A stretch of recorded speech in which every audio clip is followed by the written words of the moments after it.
Every time I sleep, I wake up in a different year. There are two rules about time travel. Number 1, don't do it. And number 2, if you do it, don't tell anybody. But then again, who am I talking to? I'm talking to you.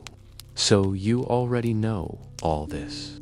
After a particularly restless night of being chased through the forest by faceless men with meat cleavers, I wake up in a bed in a dark room. My bedroom is dark, except for the faint glow of the city outside. I sit up. It's too quiet. Where's the traffic? Where's the hum of electricity? Where's the wind? Why is it so still? The clock on my bedside table reads 20:43. What? I check my phone. It says the same.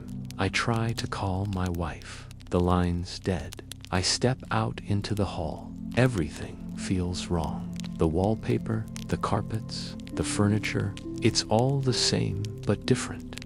And there's something really weird about the air. I go to the window. The world outside looks the same but different.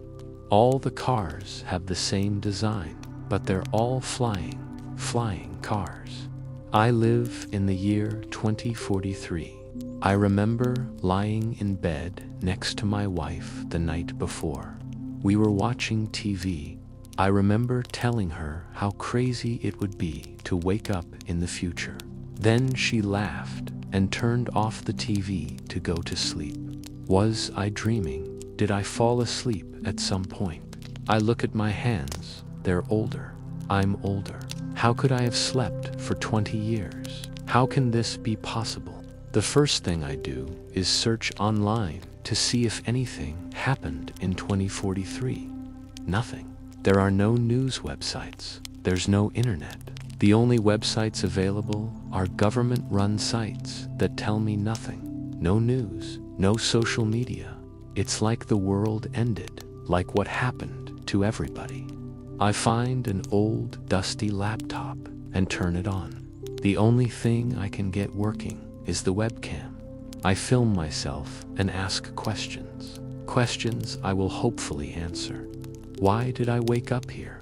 Where did everyone go? Who's running this place?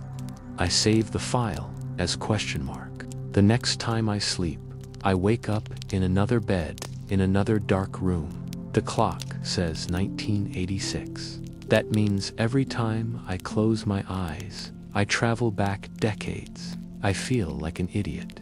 I should have known. How many times have I fallen asleep thinking about the past? How many times have I wished I could go back in time? How many times have I dreamed of the future? I wasn't just doing it in my head. I was manifesting somehow. I'm trapped in a time loop. I see the same people every time I fall asleep.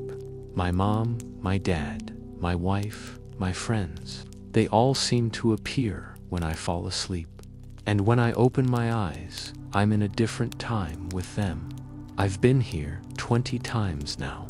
Sometimes I end up in a dystopian future where buildings scrape the clouds and AI has enslaved humanity.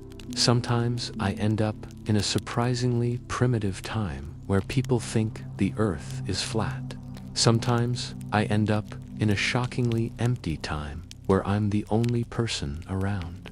I've seen so many versions of the future. Some of them I've liked, and some of them I haven't, but none of them are mine.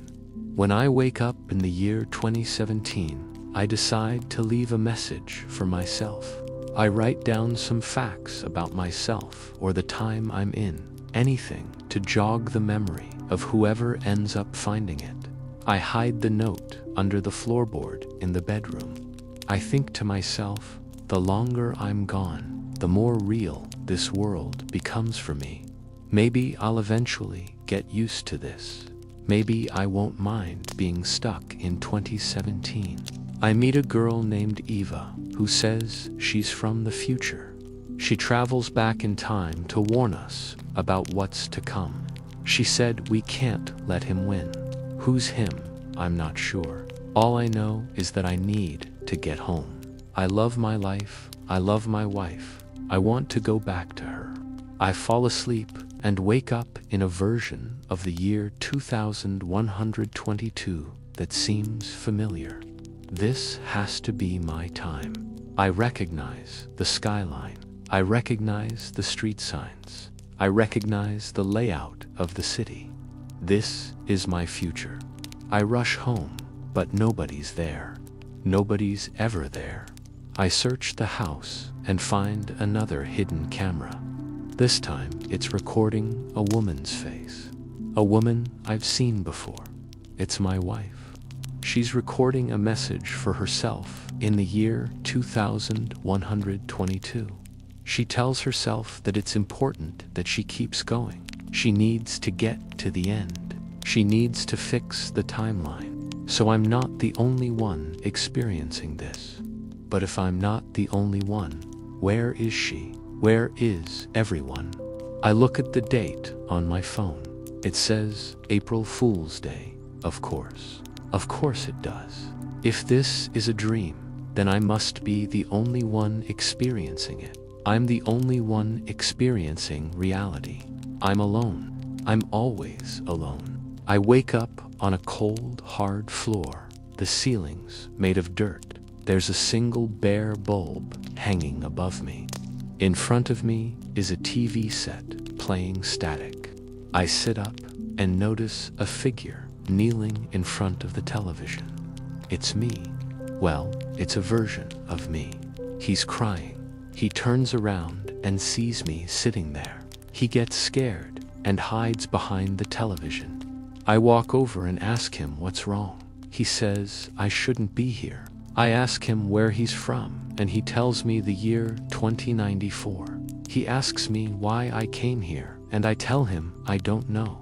I don't know because I didn't. I just fell asleep and woke up here. He says I shouldn't have come here, but I didn't have a choice. He tells me I have to leave, or else things will never go back to normal. But if I leave, then who fixes the timeline? Who puts everything back the way it's supposed to be? I ask him what happens if I stay. He tells me I have to promise never to tell anyone. I swear to him that I won't tell anyone. He leans in close and whispers to me that I should never go to the year 2094. Never. And just like that, he's gone.